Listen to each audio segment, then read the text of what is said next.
Hey everybody, it's Michael Pedone with SalesBuzz.com, and today I want to answer an actual email that I got from a sales manager who's managing a small team. They have about 8 to 10 sales reps, and the question really was pre-call planning. It was about pre-call planning, how much is too much. So here's the question that came in. I have several inside sales reps on my team that are not making quota. Their output is consistently low, meaning their dials, right? But they say they are doing smart calling and researching their prospects first.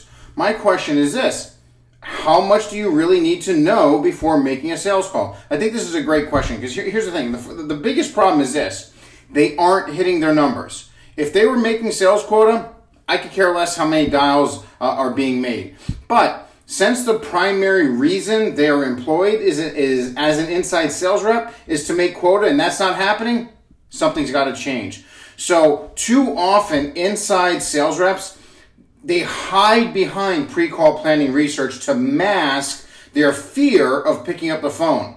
So doing research isn't going to make the fear go away. It just keeps it dormant. So if the research were the solution, they would be hitting their numbers, right?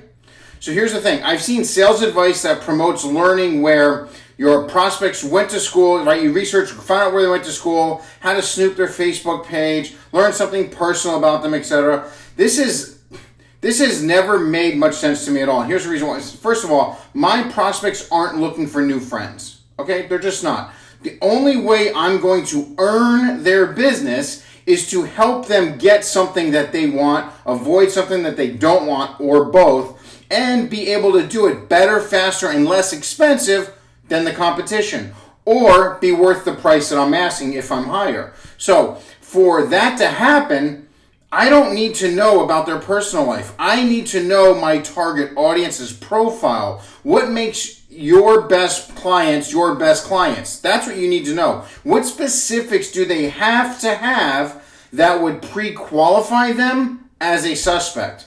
Once I understood that as a sales rep myself, my research is comprised as finding and or attracting suspects that match my profile.